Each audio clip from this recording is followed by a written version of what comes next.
PCOD అంటే నీటి బుడగల సమస్య. ఈ సమస్యకి ఎన్నిసార్లు చెప్పినా కానీ చాలా వరకు డౌట్స్ అనేది ఉంటాయి. సో దాని గురించి ఈరోజు మనం విందాం. నేను doctor Sushruta, Kurnool 49 fertility centre consultant. So యాక్చువల్గా నీటి బుడగల సమస్య అనేది 2 టైప్స్ ఉంటాయి. సన్నగా ఉన్న వాళ్ళకు ఉంటుంది, లావుగా ఉన్న వాళ్ళకు ఉంటుంది. అంటే నీటి బుడగల సమస్య ఉన్నప్పుడు విపరీతంగా ఉంటే మాత్రం వాళ్ళల్లో ఏమవుతుంది అంటే ఫాలికల్స్ అని, అంటే గుడ్లు ఎక్కువ ఉన్నా కానీ క్వాలిటీ అనేది చాలా తక్కువ ఉంటుంది. వాళ్ళకి నీటి బుడగల సమస్య ఒక రకమైన, అంటే డేట్లు కరెక్ట్గా రాకపోవడము, తర్వాత ప్రెగ్నెన్సీస్ అనేది సరిగ్గా రాకపోవడము, ఇలాంటి ప్రాబ్లమ్స్ అనేది ఉంటుంది. కొంతమందికి సన్నగా కనిపిస్తారు కానీ వాళ్ళల్లో నీటి బుడగల సమస్య ఎక్కువ ఉంటుంది. సో ఇలాంటి వాళ్ళకి డేట్లు కూడా సరిగ్గా రావు.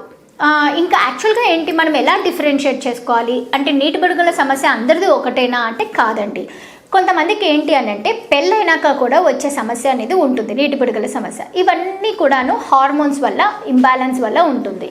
ఇంకోటి ఏంటంటే న్యూట్రిషనల్ ఫుడ్ అనేది చాలా ఇంపార్టెంట్. మనం తీసుకుంటున్న ఇప్పుడు ఫుడ్ 90% వరకు కల్తీ ఫుడ్ లాగానే ఉంది. అంటే మనము వాడే నూనె కానీ, తర్వాత తీసుకుంటున్న పండ్లు కానీ, ఆహారం ఏదైనా ఆకుకూరలు కానీ, తర్వాత ఇంకా కూరగాయలు కానీ, ఇవన్నీ కూడా మనకి పెస్టిసైడ్స్ అని యూస్ చేస్తూ పండిస్తున్న పంటలు.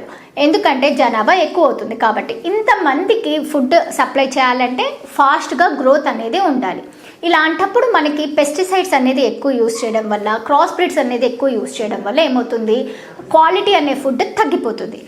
అలానే మనం తీసుకుంటున్నప్పుడు మన బాడీలో కూడా క్వాలిటీ అనేది తగ్గిపోతుంది. సో మనం ఏం చేయాలి యాక్చువల్గా అంటే ఎక్కువసేపు ఫుడ్ పైన కాన్సన్ట్రేట్ చేసే కంటే కూడా ఎక్కువ తింటున్నామా అనేది కాకుండా క్వాలిటీగా తింటున్నామా లేదా అని చూసుకోవాలి. దీంతోపాటు మనం ఏం చేయాలి అని అంటే నీటి బుడగల సమస్య ఉన్న వాళ్ళు మెయిన్గా ఏంటి అంటే వెయిట్ని మేనేజ్మెంట్ చేసుకోవాలి. ఒబేసిటీగా అంటే ఒబేస్గా ఉన్నవాళ్ళు, లావు ఉన్నవాళ్ళు.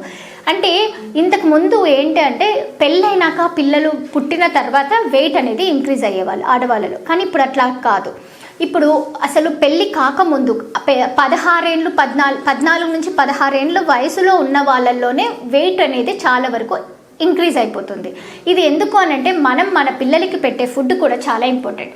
ఎక్కువసేపు బయట ఫుడ్ పెట్టడం వల్ల, తర్వాత ఎక్కువ కల్తీ ఫుడ్ పెట్టడం వల్ల, తీసుకోవడం వల్ల, దాంతోపాటు కూరగాయలు కానీ ఏదైతే ప్రోటీన్ అనేది ఉందో అలాంటివన్నీ మనం పెట్టడం లేదు. సో ఇలా చేసినప్పుడు ఏమవుతుంది అనంటే, ప్లస్ ఏంటంటే అప్పటి కాలంలో ఒక స్కూల్కి వెళ్ళాలి అని అంటే చాలా వరకు 2-3 కిలోమీటర్లు నడిచేవాళ్ళు. కానీ ఇప్పుడు అట్లా కాదు, మనకి ఫెసిలిటీస్ అనేది చాలా ఎక్కువైపోయినాయి. మన పిల్లలకి ఆటలు తక్కువైపోయినాయి, వాళ్ళకి ఫిజికల్ యాక్టివిటీ తగ్గిపోయింది. ఇవన్నీ కంట్రోల్ చేసుకుంటూ వస్తే మాత్రం చాలా వరకు నీటి బుడగల సమస్యని మనము ట్రీట్ చేసుకోవచ్చు. అంటే దానికి సొల్యూషన్ అనేది మనకి దొరుకుతుంది. సో ఏంటి అంటే ఆడపిల్లలకి కంపల్సరిగా 14 ఏళ్ళు వచ్చే వాళ్ళ లోపల ఎక్కువ కూడా న్యూట్రిషన్ ఫుడ్ పెట్టాలి, క్వాలిటీ ఫుడ్ పెట్టాలి. దీంతోపాటు ఎక్కువ బయట సైడ్ ఫుడ్ అలౌ చేయకూడదు. ఇంకోటి ఏంటి అని అంటే ఫిజికల్ యాక్టివిటీ ఇంక్రీజ్ చేయాలి.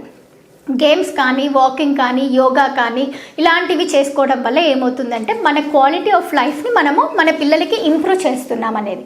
ఇంకా నీళ్ళు ఎక్కువ తాగడం, తర్వాత ఫ్రూట్ జ్యూసెస్ ఎక్కువ తీసుకోవడం, టెంకాయ నీళ్ళు తీసుకోవడం, ఇవన్నీ కూడా న్యూట్రిషన్ అనేది ఇంప్రూవ్ చేస్తుంది.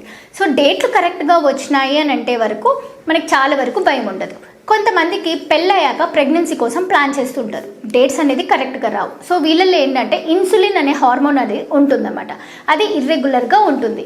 సో కొన్ని ట్యాబ్లెట్స్ యూజ్ చేయడం వల్ల ఆ హార్మోన్స్ అనేది కరెక్ట్ చేసుకొని, ఇన్సులిన్ రెసిస్టెన్స్ అనేది కరెక్ట్ చేసుకొని డేట్స్ రెగ్యులర్గా వస్తున్నాయా లేదా అని పెట్టుకొని, ట్యాబ్లెట్స్ పెట్టుకొని ప్రెగ్నెన్సీ ప్లాన్ చేసుకోవచ్చు. సో యాక్చువల్గా ఏంటంటే ఒకవేళ ప్లాన్ చేసుకోవాలని అనుకుంటే ప్రెగ్నెన్సీ ఒక 3 నెలల ముందటి నుంచి ఫోలిక్ యాసిడ్ ట్యాబ్లెట్స్తో పాటు ఈ యాంటీ హైపోగ్లైసిమిక్ ట్యాబ్లెట్స్ లాంటివి యూస్ చేసుకుంటూ ఇన్సులిన్ రెసిస్టెన్స్ని ఇంప్రూవ్ చేసుకుంటూ ప్రెగ్నెన్సీని ప్లాన్ చేసుకుంటే మాత్రం చాలా వరకు ఉపయోగం ఉంటుంది.